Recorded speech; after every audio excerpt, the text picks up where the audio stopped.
todos.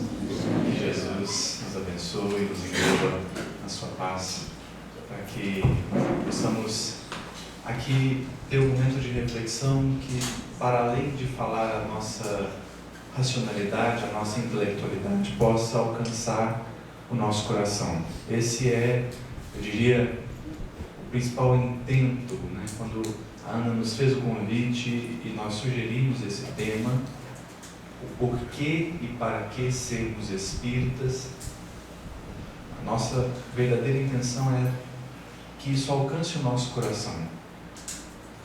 Porque às vezes eu sinto que nós estamos diante de uma preciosidade, mas porque ela é comum, a gente a desvaloriza. Porque é do nosso dia a dia, talvez a gente perca um pouquinho da percepção ou mesmo da noção do valor que o Espiritismo tem. E o Espiritismo não é uma mensagem de segregação, nem uma mensagem de exclusivismo, mas antes um convite para que todos nós saibamos e aprendamos a viver. Comentava com o Vitor Hugo, ele fez uma palestra no céu e o tema foi muito interessante. O Espiritismo será o que deles fizer o homem.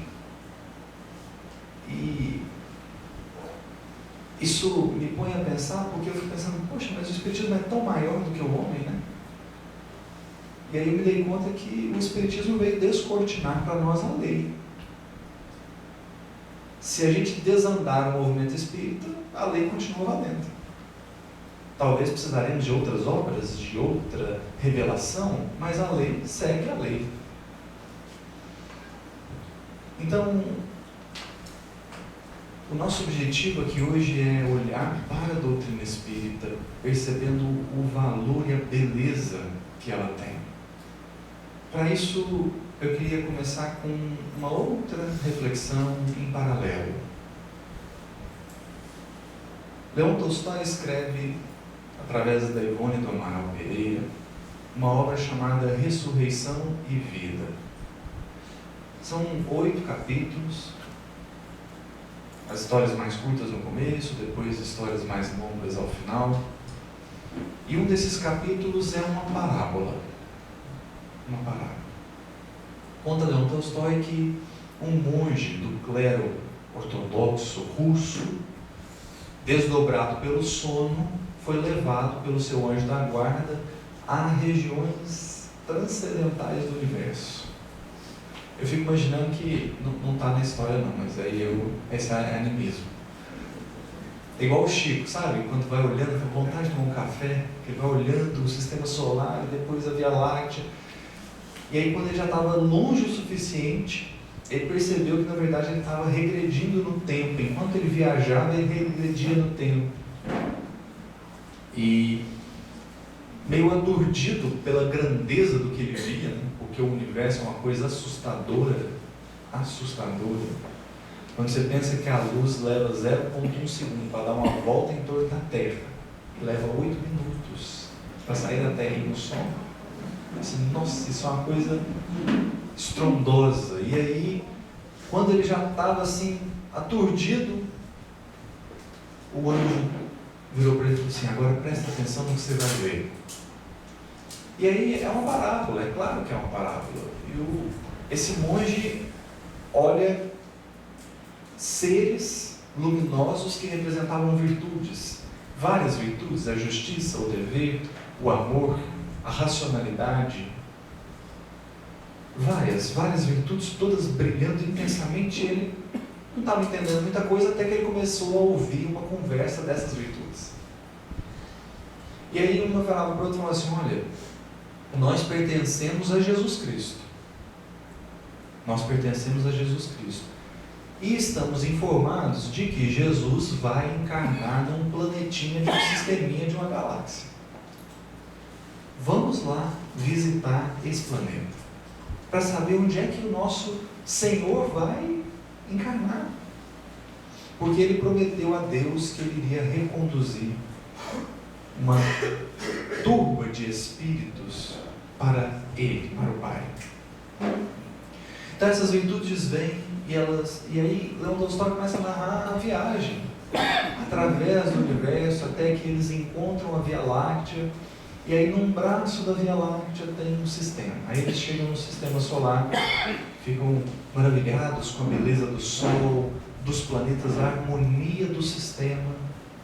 E aí um deles fala assim, olha, é naquele planetinha azul ali que Jesus vai encarnar. E aí eles vêm para o planeta e começam a observar o planeta Terra.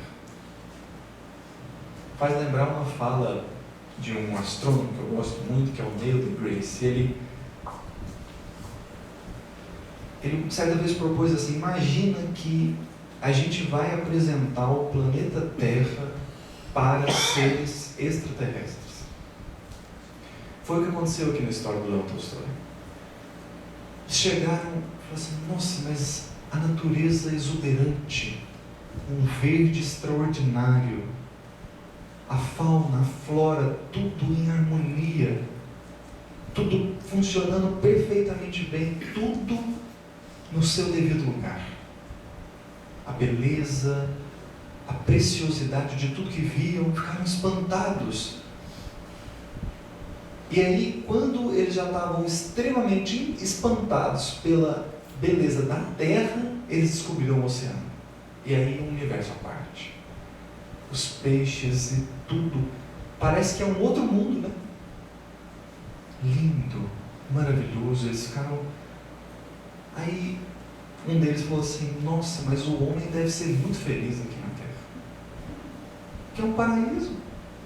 Tudo colocado no seu devido lugar. O homem deve ser muito grato a Deus por ter dado a ele essa morada. O homem deve viver em harmonia, em fraternidade, porque tudo no planeta respira a união, respira a fraternidade, respira o bem. E aí eles tiveram a ideia. Examinemos o homem. E aí o Neil deGrasse falou assim, imagine que você então está apresentando o planeta Terra para um extraterrestre. E aí você apresenta as florestas, você apresenta os desertos, você apresenta os oceanos, você apresenta todos os continentes. E daí você é obrigado a informá-los sobre a conduta humana na Terra. E aí você diz para eles assim, olha então, aí aqui tem uma espécie que é a espécie inteligente. Essa espécie inteligente criou linhas invisíveis que para você atravessar você precisa de um papel que chama passaporte. Se atravessar uma linha invisível, que chama fronteira, a gente precisa de um papel, que chama passaporte. E se você não tiver, você não entra. Nossa. Não obstante isso, eles costumam fazer guerras por causa dessa segregação de linhas. Então tem um país que ataca o outro. Gente, isso é tão absurdo. E essa é a espécie inteligente. Essa é a espécie inteligente. Criou um sistema que desune. Um sistema que está, portanto, distante do que todo o resto faz. Aconteceu algo semelhante na história do Leão Tolstói. Essas virtudes se aproximam do homem e começam a ver um falando mal do outro, um entrando em guerra com o outro, um querendo segregar, afastar do outro. E ele falou assim, poxa, mas essa espécie aí está perdida. O que Jesus veio fazer aqui? Que absurdo. E aí eles falam, vamos falar com Jesus, porque não é para ele vir não, porque eles vão matar ele se ele vier. Esse pessoal aí não está sabendo nada. Aí eles se voltam para Jesus e falam assim, Jesus, olha, se eu fosse você, eu não iria não. Essas são as virtudes. Né? Se eu fosse você, eu não iria não, porque o pessoal lá é casca grossa. Né? Aí Jesus fala assim, mas é por isso que eu vou. É por isso que eu vou. É porque eles são difíceis. É porque eles não amam.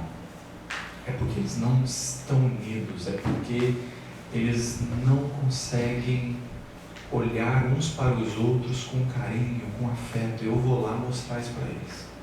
Custe o que custar. E aí ele vê.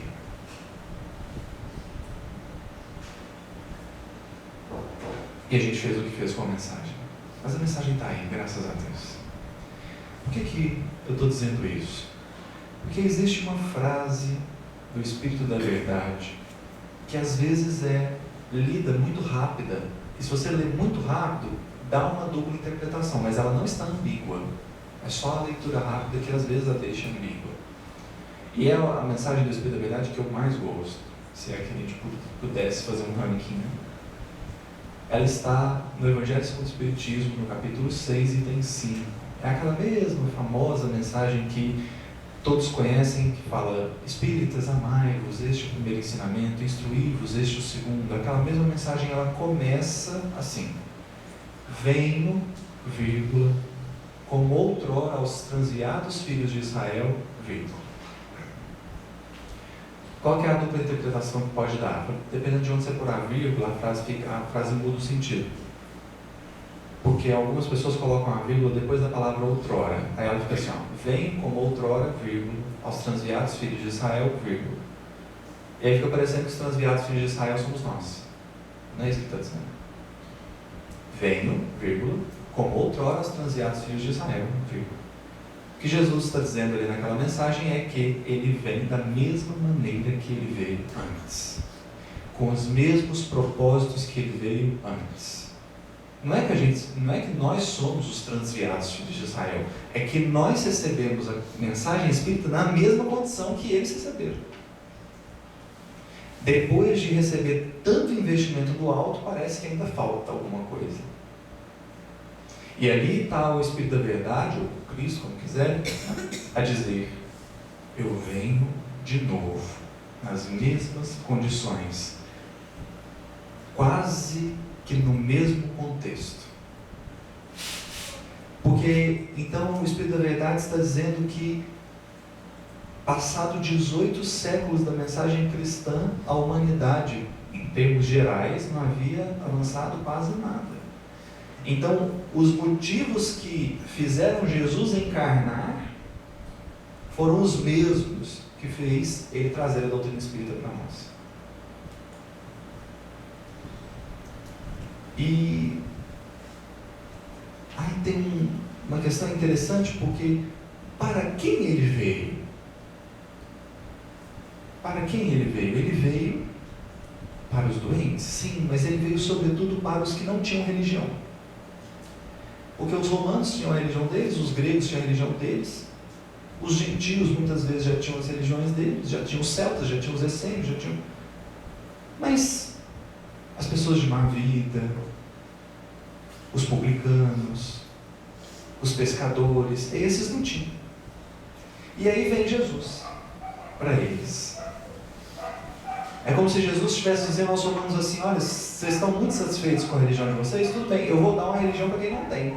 Aí ele fundou o cristianismo, que é o que ele diz para Hanan, lá no Boa Nova: os meus companheiros virão de todos os lugares, porque ele veio para os excluídos. E o Espiritismo também. O Espiritismo também veio para os excluídos, mas agora um outro tipo de exclusão, um outro tipo de segregação, não mais a segregação do poder, ou da ausência de poder, né? Não mais a segregação pela classe, mas paradoxalmente a segregação pela inteligência. Os intelectuais, os racionais, né? os que pensam, os filósofos estavam sem religião, porque haviam rompido com todas as religiões que havia. O catolicismo já não alimentava mais, o protestantismo também não. O pessoal estava debandando para o ateísmo. Aí ele falou assim: peraí, tem que mandar de novo alguma coisa para eles. Alguma coisa que explique um pedacinho da espiritualidade. Alguma coisa que dê só a ponta do iceberg da lei divina, só para atender essa ânsia de saber, que aliás é uma ânsia boa, não tem nada de mal nisso. E aí vem a doutrina espírita para explicar. A questão é que, tal como nós fazemos com o planeta, eu acredito que a gente faz com a doutrina espírita. Eu gosto muito do Espiritismo. Eu acho a doutrina espírita uma das coisas mais lindas que Jesus já mandou para a Terra. Só que, como o público-alvo da doutrina espírita são os intelectuais, o intelectual comete um grande equívoco, que é, ele acha que tudo se resolve na base do argumento e da racionalidade. Então ele lê lá assim, tem que combater o orgulho e o egoísmo. Assim, então tá bom, combati. Agora eu não sou mais. Agora eu já sou espírito puro.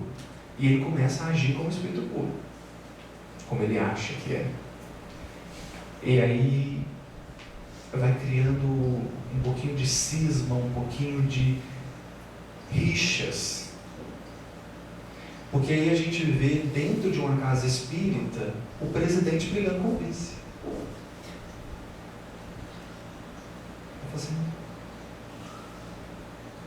mas e a mensagem de amor? Não, eu já amo. Eu falei, não ama nada. Não ama nada. Você ama alguém, mas não ama, ponto, né? Porque vira uma briga, vira um conflito direto. O coordenador briga com o trabalhador. Porque a gente perde um pouquinho do alcance que a doutrina espírita tem, da beleza que a doutrina espírita tem, e começa a lidar só com o nosso contexto, só com o nosso dia a dia. E aí vira uma coisa. A gente tem andado um pouquinho pelo país e me assusta quando a gente começa a perceber que um expositor tem inveja do outro. Aí você viu?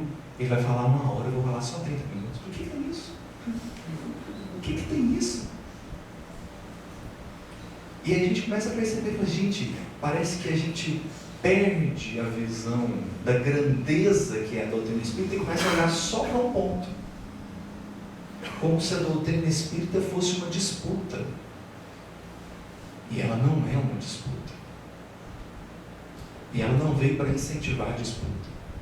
Nós não estamos numa competição sobre quem é mais puro que quem. E se a gente fica olhando demais para o nosso mundinho, para o nosso contexto, para o nosso trabalho, a gente se permite esses desvios. Como alguém que apenas olhando para o seu dia a dia perde a beleza da Terra. E aí às vezes você precisa olhar para o sistema solar. Eu falo, nossa, que coisa maravilhosa. Que presente divino que nós temos. O planeta Terra é extraordinário. Tá certo que quando a gente lê Cartas de uma Morte e vê a mãe do Chico falando de Saturno, de Marte, a gente fica um pouquinho. Quando o Mozart fala de Júpiter na Revista Espírita, você fala assim, nossa, lá que é bom. Mas nós vamos chegar lá. A questão é que o planeta Terra não vai ser bom, ele já é. E a doutrina espírita é como um planeta que apresenta uma filosofia impecável. Impecável. Eu nunca vi um filósofo apresentar uma filosofia tão extraordinária como a doutrina espírita apresenta. Nunca vi. Nem mesmo o que parece que está até na moda, né? O pessoal adora falar de estoicismo. É lindo, mas a doutrina espírita é muito mais. Porque o estoicismo prega um desapego, só que a doutrina espírita te explica o porquê do desapego. Para que desapegar? Por que isso não é bom? Então, me parece que, em alguns momentos, a gente precisa elevar um pouco o olhar para perceber o que a gente já tem. Então, nessa primeira parte, depois a gente vai ter uma segunda, que aí eu queria trazer só mais um tópico e abrir também para o debate aqui, né? Quem quiser participar, falar, enfim, a gente vai ter esse momento. Eu queria ler e comentar uma mensagem de Emmanuel, que está no livro Religião dos Espíritos, capítulo 80, chamado Doutrina Espírita. Eu acho que essa é uma das mensagens, é difícil falar isso, né? Porque eu gosto tanto do Emmanuel, Assim, eu brinco com o Quincas, falo assim, Quincas, mensagem boa do Emmanuel é pleonasmo. Porque se a do Emmanuel é boa, não tem que... Mas essa, eu queria que a gente abrisse o nosso coração para perceber o alcance do que o Emmanuel está falando, porque as palavras são simples. E talvez aqui não vai ter nada que você já não saiba. Mas eu queria que a gente abrisse o coração para entender o alcance que a cada frase do Emmanuel vai ter. Ele diz assim: toda crença é respeitável. Nós não vamos brigar com isso. Eu não vou aniquilar a crença do outro. Eu não estou falando para todo mundo ser espírita. Não, o objetivo do espiritismo não é tornar todas as pessoas espíritas, é tornar todas as pessoas homens de bem, seres humanos de bem. Então toda crença é respeitável. No entanto, se buscaste a doutrina espírita, não lhe negues fidelidade. Fidelidade. Toda religião é sublime. No entanto, só a doutrina espírita consegue explicar-te os fenômenos mediúnicos em que toda religião se baseia.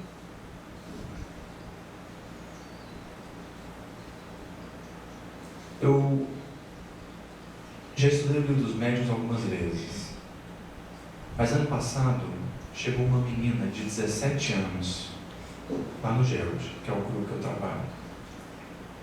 17 anos falando assim: olha, eu estou vendo espírito, eles não são bonitos. Tem um espírito que pega meu corpo e ele faz algumas coisas que depois eu fico envergonhado.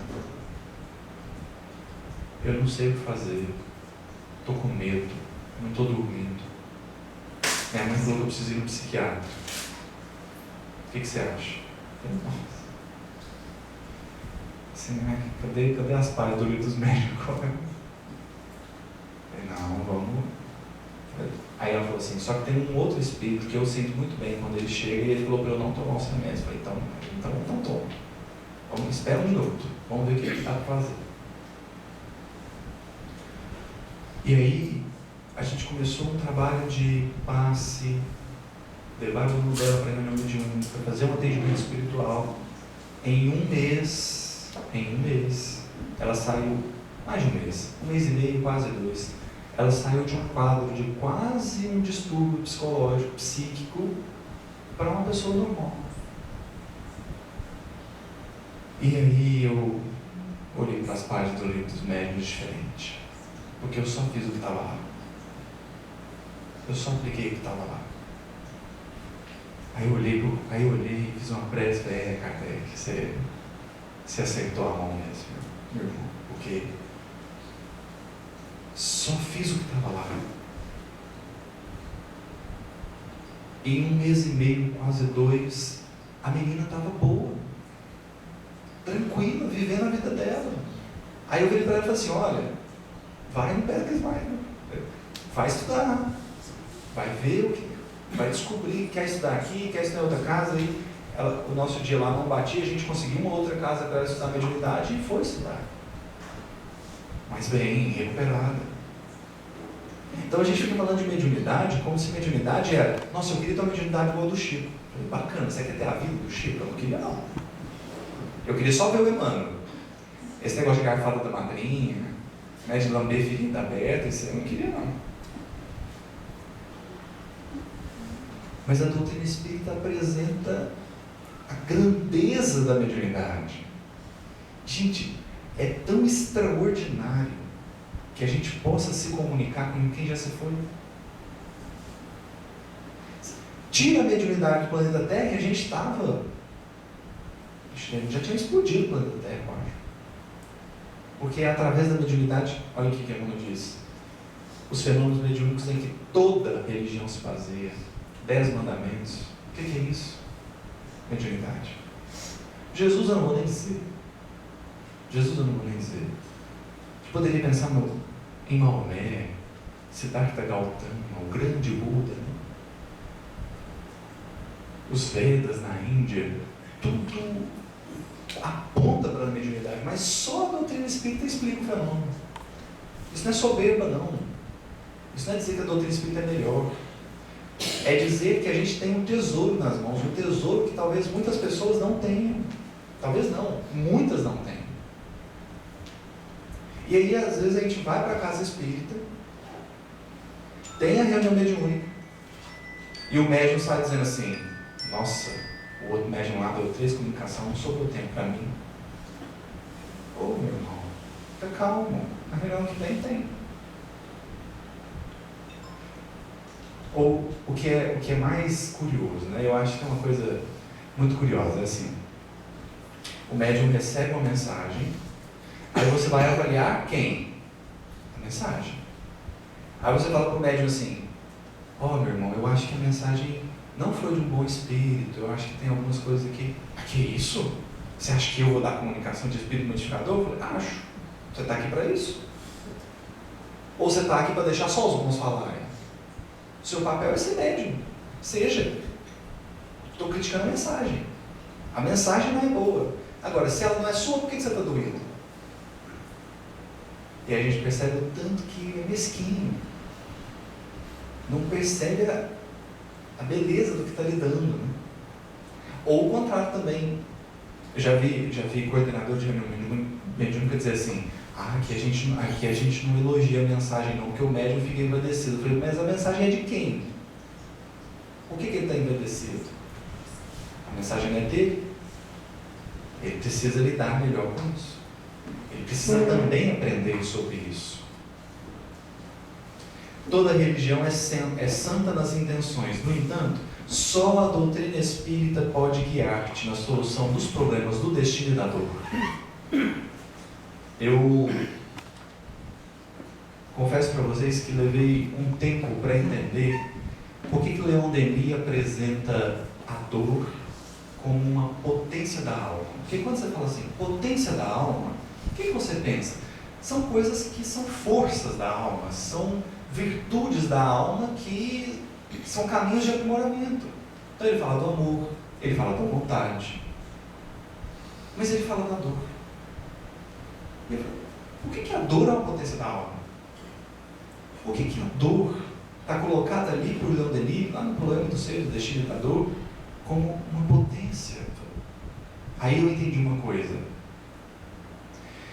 Certa vez eu estava assistindo uma série médica e houve um episódio que a doença que o paciente tinha era SIPA.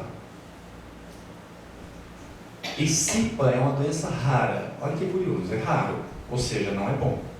Porque se fosse bom, muita gente tinha. É raro. E SIPA significa ausência de dor. A pessoa não sente dor. É uma doença. Não é curioso isso? Não sentir dor é uma doença.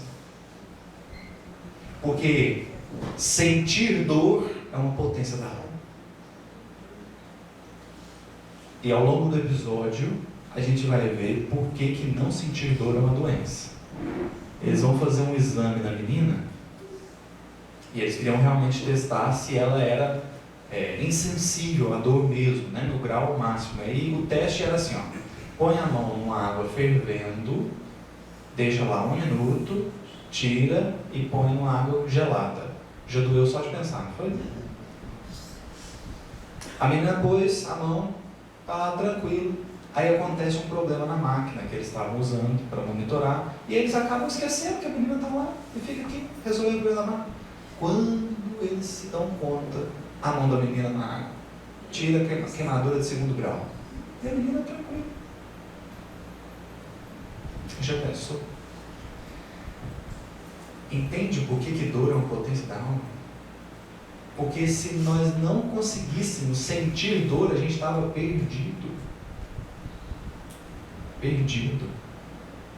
Eu me lembro quando li as páginas do livro Libertação, e aí, quem não leu, desculpa, eu vou contar a última página do livro. É bom que leia e vê como é que chegou lá. Eu praticamente gosto de spoiler, porque eu fico curioso, como é que chegou lá? O Gregório veio para atacar o Gúbio. Ele veio para atacar o Rubio, porque o Rubio era benfeitor. No que ele veio para atacar o Rubio, Matilde materializou. Falou, meu filho, chega. No que ela falou isso, o Gregório ajoelhou e começou a chorar. Porque começou a doer. Ele percebeu a dor. Aí o André Luiz, deve ter sido o irmão que ditou isso para o André Luiz. Aí o André Luiz escreveu assim: ali aconteceu o encontro entre a luz e a treva não aguentou. A treva não resistiu. Aí o Gregório ajoelhou, começou a chorar, Matilde acolheu ele e encaminhou, porque agora ele tinha um longo processo de reparação para cumprir, né? Mas vejamos que se Gregório fosse insensível à dor, ele ia ver a Matilde e ia seguir adiante. Que bom que a gente sente dor, porque é o momento que a gente percebe a nossa fraqueza, a nossa dependência do Criador. Aí a gente aceita, né?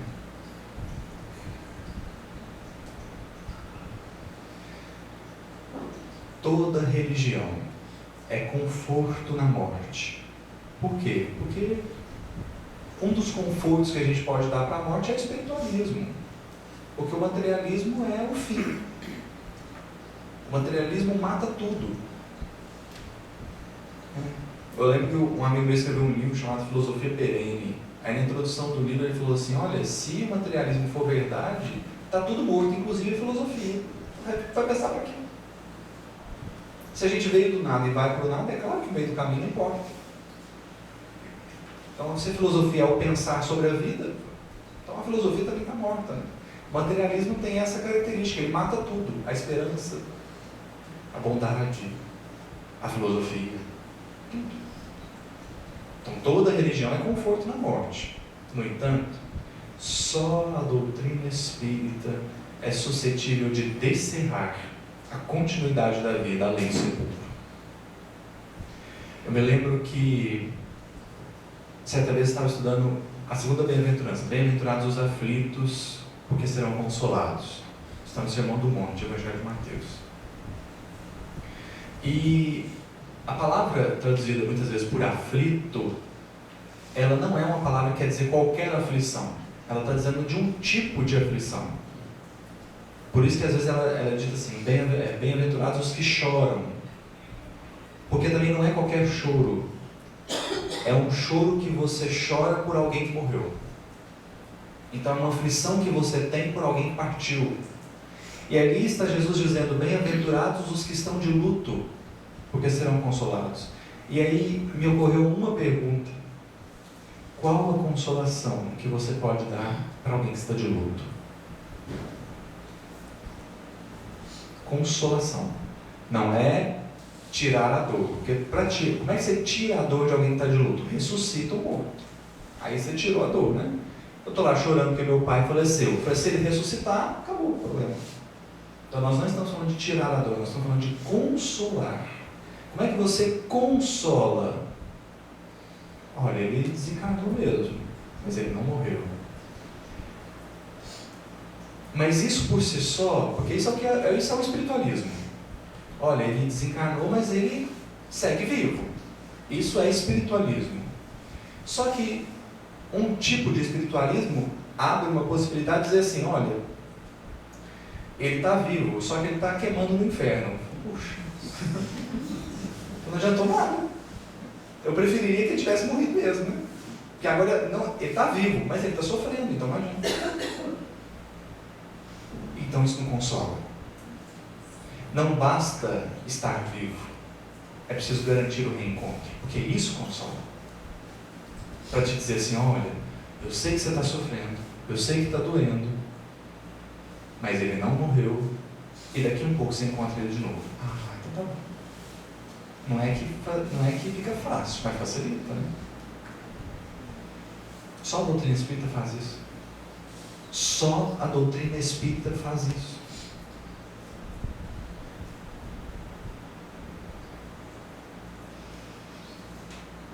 Aí, para mim, é um ponto mais bonito da doutrina espírita, se é que a gente poderia dizer isso. Esse para mim é o ponto mais bonito. Toda religião exorciza os espíritos infelizes. Toda religião exorciza os espíritos infelizes. No entanto, só a doutrina espírita se dispõe a abraçá-los como a doentes, neles reconhecendo as próprias criaturas humanas desencarnadas em outras faixas de evolução. Consegue perceber o tanto que isso é bonito? Isso não é poesia, não. Isso não é romancismo, não. Isso é lindo. Porque eu já contei isso algumas vezes, mas uma das coisas que mais me tocaram na doutrina espírita, antes de eu voltar, porque eu nasci num berço espírita, dos 11 aos 21 eu fiquei afastado, com 20 eu comecei a ensaiar um retorno. Aí eu chamei minha mãe para fazer um projeto lá, aí tinha uma amiga minha passando por um processo obsessivo muito delicado, e eu sabia que no final do Evangelho com o Espiritismo tinha preces, então eu fui lá ver se tinha alguma prece que podia ajudar. Aí fui. A última,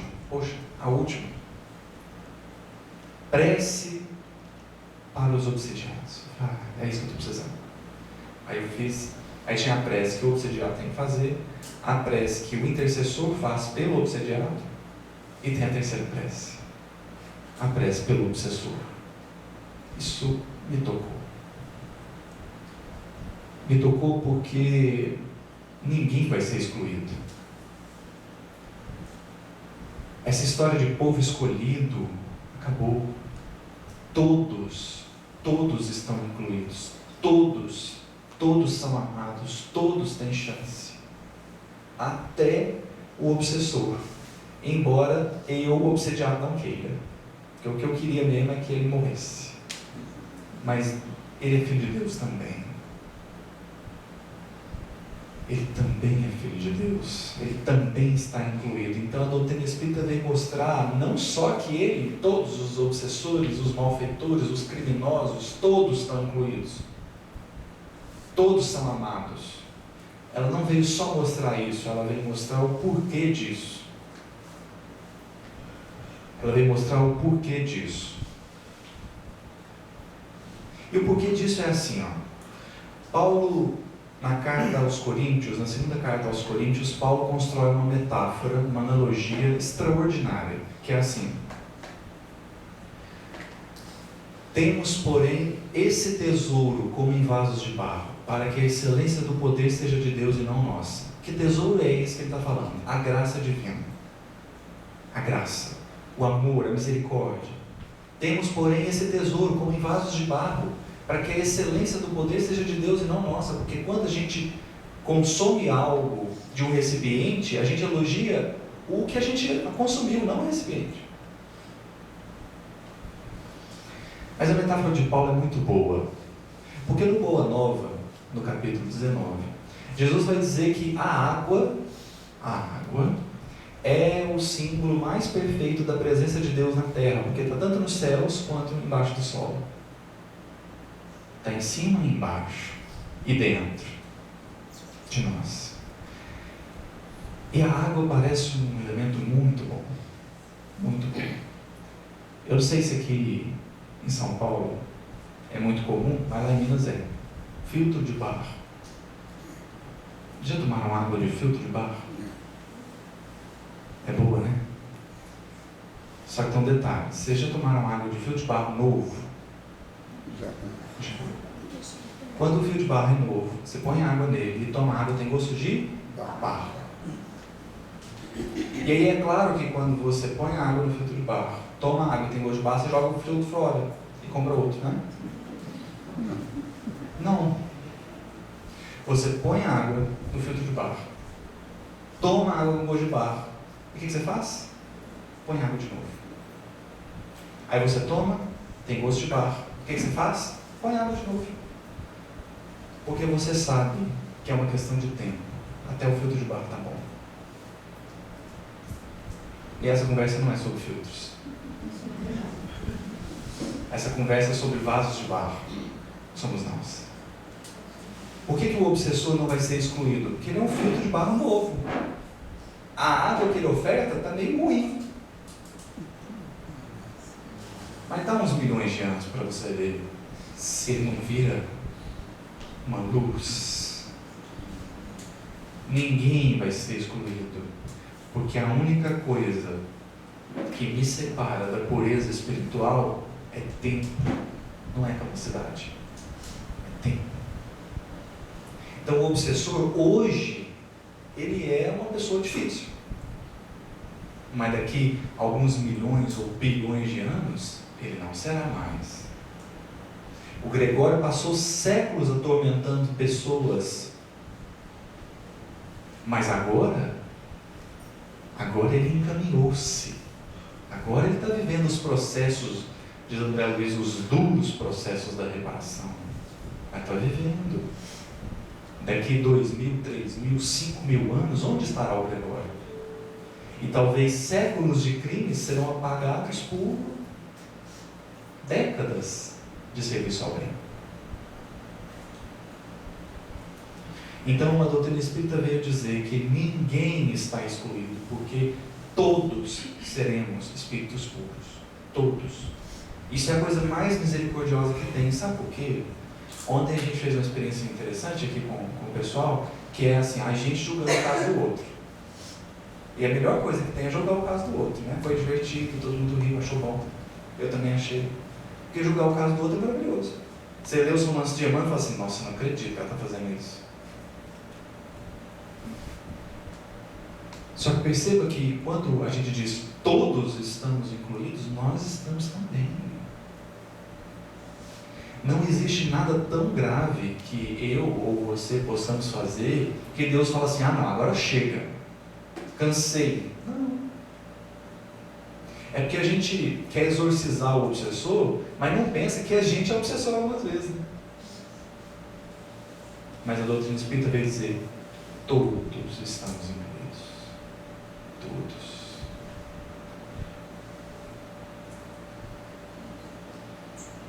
Toda religião fala de penas e recompensas. No entanto, só a doutrina espírita elucida que todos colheremos conforme a plantação que tenhamos lançado à vida, sem qualquer privilégio na justiça divina. Não tem povo escolhido. Kardec diz assim, lá no céu e inferno, a misericórdia divina é infinita, mas ela não é cega. O culpado que ela atinge não está exonerado. Mas aqui eu queria refletir um pouco mais sobre isso, porque fica parecendo que é punição, né? A gente parece que na hora do resgate, a gente não quer o resgate. E a gente acha que o resgate é porque Deus está punindo a gente de alguma maneira. Só que eu queria olhar para o resgate espiritual com um olhar mais poético. Mais poético.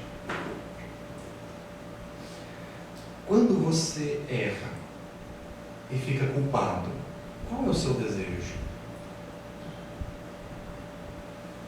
Se desse, era voltar lá no tempo, não errar. Nossa, eu gritei com a pessoa que eu amo. Se eu pudesse voltar lá atrás, eu não gritaria. Mas isso não dá para fazer. Porque o tempo, curiosamente, o tempo é uma dimensão que só tem seta para frente. O tempo não volta. Então não dá para fazer. O que dá para fazer? Te pôr na mesma situação de novo.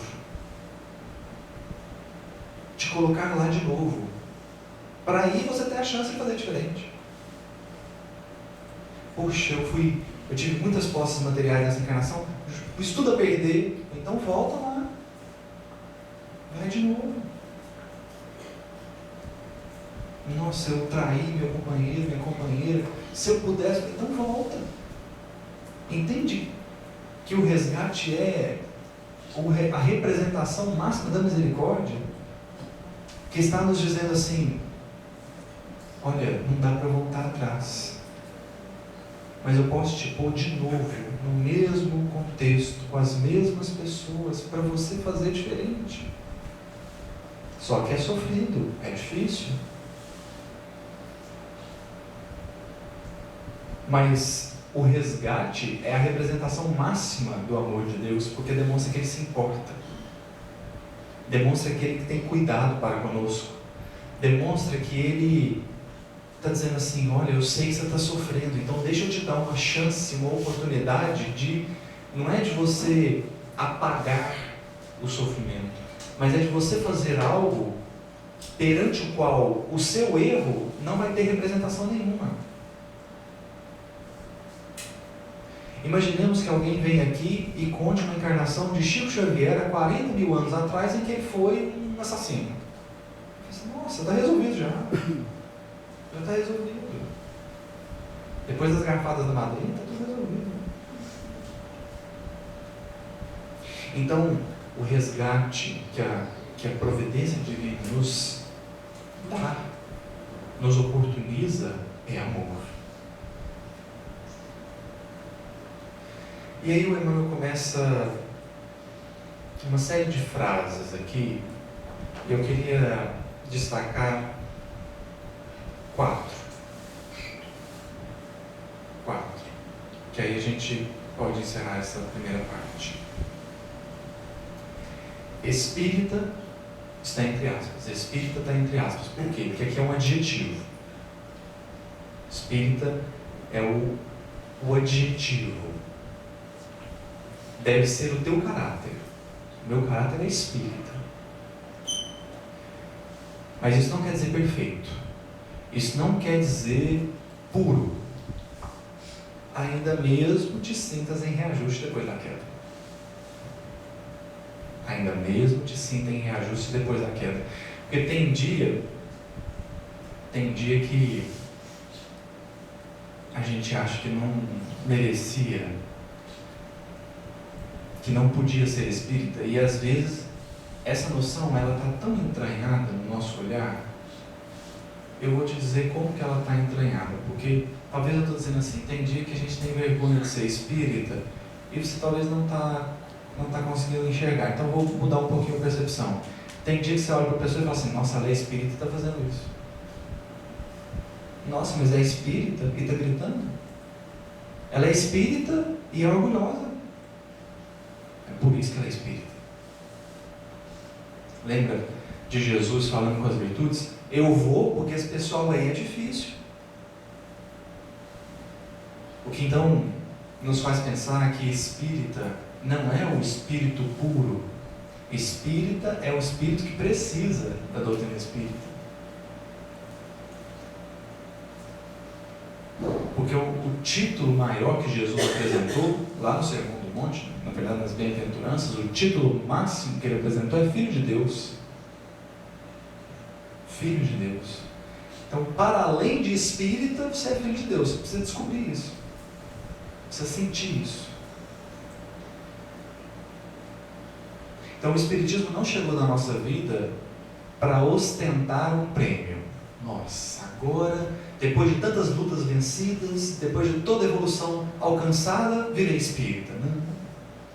O espiritismo chegou para que daqui a um tempo a gente fale isso. Ele chegou para nós hoje justamente porque a gente é imperfeito. Espírita deve ser a tua conduta, ainda mesmo que estejas em duras experiências. Porque a coisa mais fácil que tem é não ser espírita. É fazer de conta que não viu, é fazer de conta que não sabe, é fazer de conta que não tem o que fazer. Ser espírita é uma bênção. Então a frase do Raul Teixeira, ela é até pesada um pouco, mas eu acho que ela faz sentido. O Raul Teixeira disse assim uma vez, espiritismo não é para quem quer, é para quem aguenta. Porque existe uma coisa que a gente não está acostumado ainda, mas é uma das coisas mais bonitas que existe. E porque a gente não está acostumado, às vezes é pesado.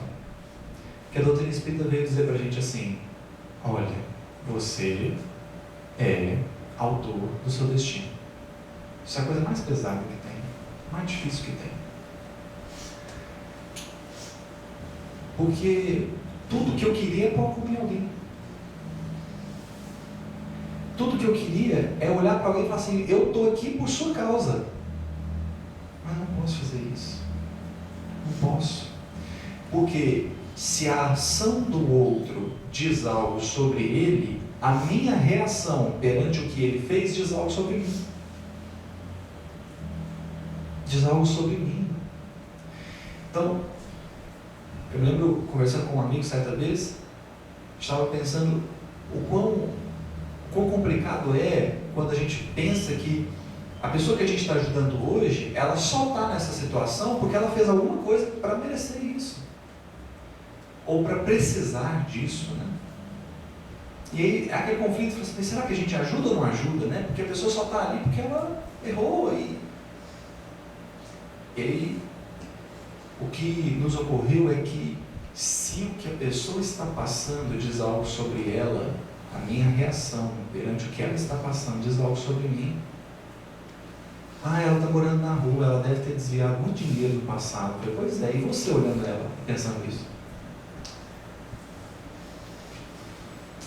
E eu, olhando para a situação, pensando assim, isso aí é karma dela, deixa ela se virar. Opa, onde ficou a misericórdia nisso aí, né? Onde que ficou a misericórdia? Então, duras experiências, mas a gente precisa ser espírito também ali. São aquelas situações em que é mais fácil falar mal, gritar, brigar, ofender, roubar. É mais fácil. Mas a gente precisa ser espírita também ali. Não porque alguém vai ficar sabendo, não porque alguém vai aplaudir, não porque vai ter reconhecimento, mas é porque a gente está ali, né? A frase mais mentirosa que existe é: ninguém vai ver. E eu? Como assim ninguém vai ver? E eu que estou fazendo? Não vou ver também? Fechar os olhos? Espírita. Essa para mim é a mais bonita de todas. Espírita deve ser o nome de teu nome. Ainda mesmo respires em aflitivos combates contigo mesmo. Sou espírita. Mas ser invejoso é espírita? Isso. Mas você é grosseiro e é espírita? Sim. Mas aqui tem um cuidado. Tem um cuidado para tomar. Eu me lembro que tem uma mensagem de Emmanuel chamada Em Família. E ela está no livro Pão Nosso. É o capítulo 117. Nessa mensagem, Emmanuel começa com uma frase que ela é profunda. Ele diz assim: a luta em família é problema fundamental da redenção do homem na Terra. A luta em família é problema fundamental da redenção do homem na Terra. Por que ele está dizendo isso? Porque a família é o lugar em que você vai ser testado. De que maneira? Porque assim, a gente concorda, eu acho que a gente concorda que a gente vai, vamos dizer assim, nós vamos fazer um trabalho de entrega de cesta básica. Quanto tempo você vai passar ali? 1 hora? 2? Tá. É mais fácil ou mais difícil ser bonzinho com aquela pessoa do que na sua casa? É muito mais fácil. Muito mais fácil. Você vem aqui no centro espírita, é muito mais fácil. Para a gente ver o tanque é coisa pesada, né? É mais fácil ser bonzinho na casa espírita, agora pensa, né? Do jeito que a gente ia na casa espírita. Mas é mais fácil. Só que aí você pode cair num conflito. Eu, como estou agindo na casa espírita, como estou agindo quando eu entrego cesta, eu estou sendo hipócrita, fingindo que eu sou bonzinho, ou é porque ali eu estou conseguindo ser um pouco, mas lá em casa eu não consigo?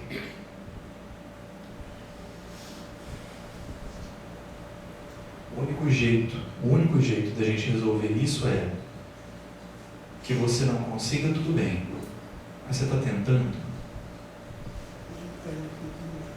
Porque se eu nem tento ser fraterno, fraterno em casa, é porque eu não estou nem aí para a fraternidade. lá em casa, no lar, é onde eu vou testar o meu propósito. Porque se eu tenho propósito no bem, ele não está condicionado a local. O meu propósito do bem é um propósito do bem que está comigo, quer eu esteja onde estiver. Posso ir para onde eu quiser. O meu propósito é ser o mesmo. Se eu vou conseguir ou não, é outro detalhe. Espírita deve ser o nome de teu nome. Ainda mesmo respires em aflitivos combates contigo mesmo. Porque o Espiritismo nos chama a ter um propósito. Esse propósito não é com o presidente da casa espírita, não é com o coordenador do trabalho, esse propósito não é com ninguém fora. Esse propósito é eu com Jesus. E só.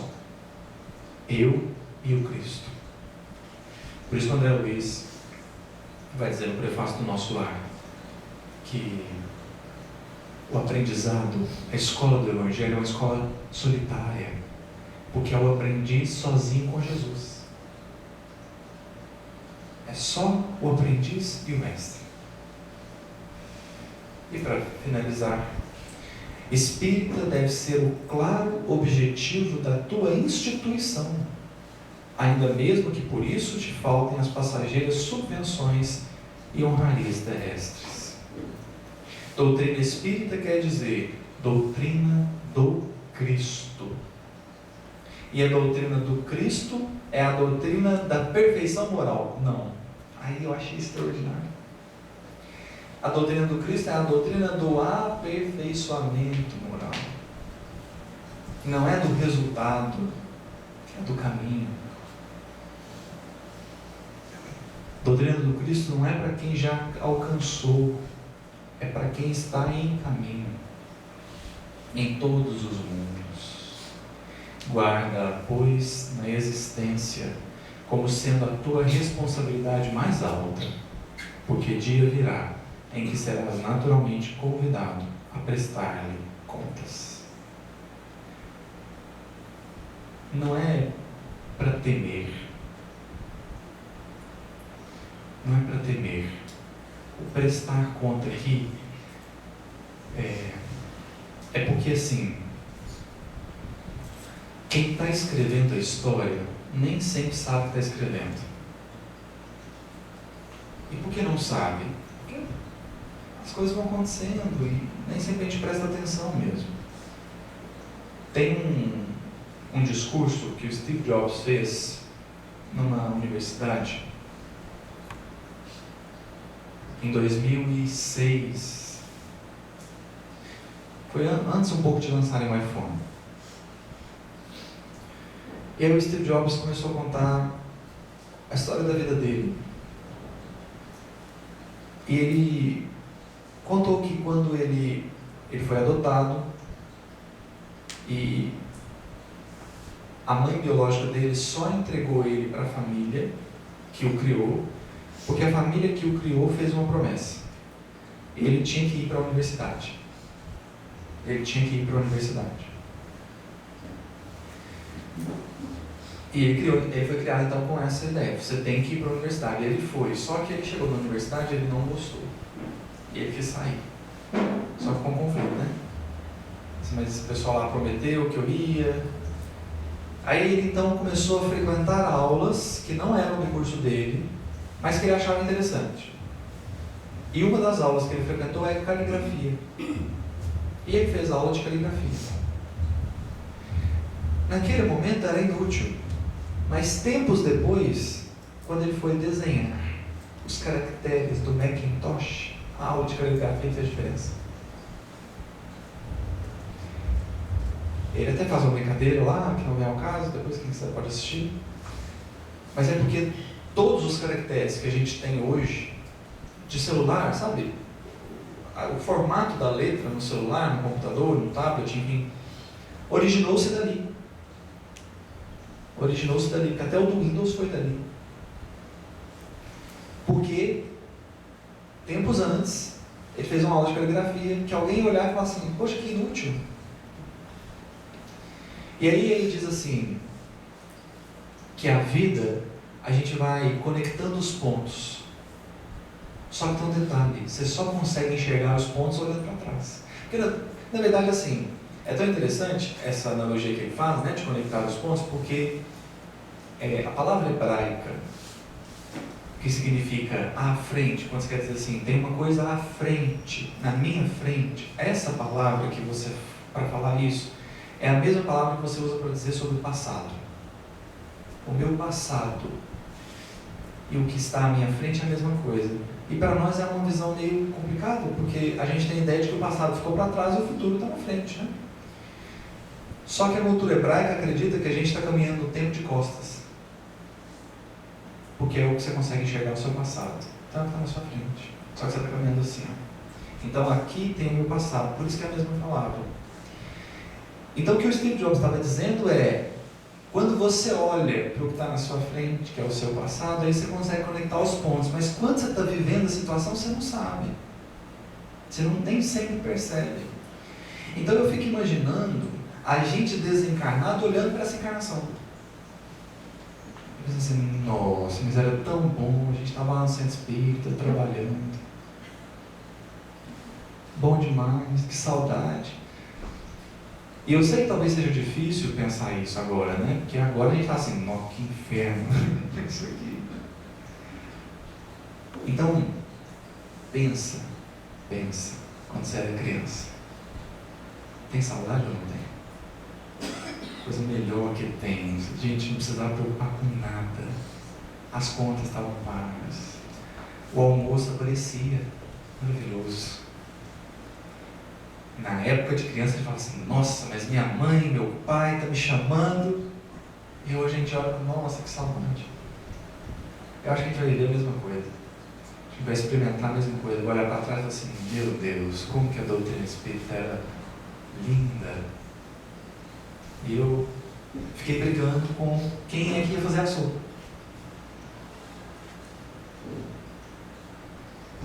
Então, elevemos um pouco o olhar. Que a doutrina espírita é o presente mais extraordinário que Jesus já deu à Terra. E ela só não é mais popular. Ela só não é mais popular porque não é que eu esteja nos vangloriando. Eu já vou explicar o que eu quero dizer para a gente encerrar. A doutrina espírita só não é mais popular porque na mentalidade que a humanidade tem hoje, a doutrina espírita pode ser perigosa. Imagine se todo mundo tivesse consciência de que vai reencarnar. Era possível que isso acontece no movimento espírita, que a gente vivesse um clima de hipocrisia. Porque a gente não ia amar o próximo pelo próximo. A gente ia fazer de conta que ama o próximo para eu não voltar com ele.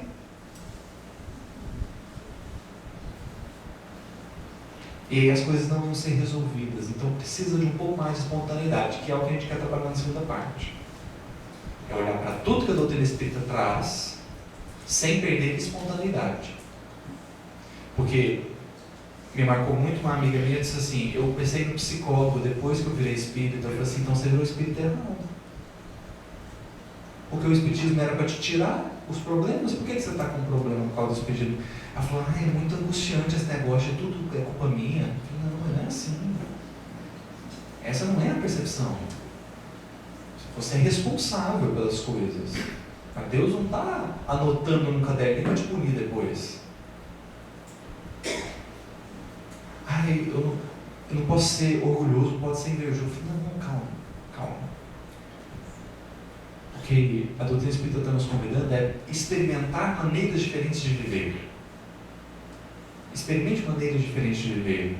E aí você faz a sua escolha. Porque a gente vai colocando sobre nós um fardo que não precisa ser colocado. Quando a doutrina espírita fala das virtudes, fala da evolução espiritual, fala da caridade, isso não é para virar um fardo, para a gente se culpar por não fazer. É para a gente descobrir o que a gente veio fazer, para então experimentar. Experimente. E aí a gente vai lidando com a doutrina espírita e com as relações de uma maneira mais leve. Eu agradeço a sua atenção, a sua paciência. Que Jesus nos abençoe, nos inspire sempre. E até daqui a pouquinho. 15 minutos.